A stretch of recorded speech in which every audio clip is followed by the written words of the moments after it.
Ang mangungutang na hindi marunong magbayad ay mahahalin tulad sa isang magnanakaw na kunwari ng hiram ngunit walang balikan. Tandaan mo, huwag kang mangutang kung wala kang planong magbayad.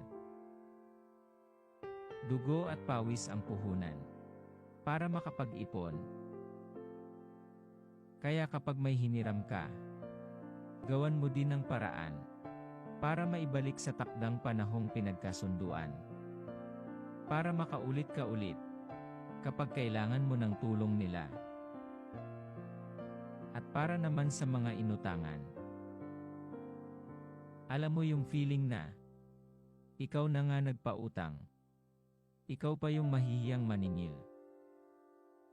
Tapos mag-iisip ka pa ng magandang salita kung paano mo sisingilin nang hindi sila magagalit.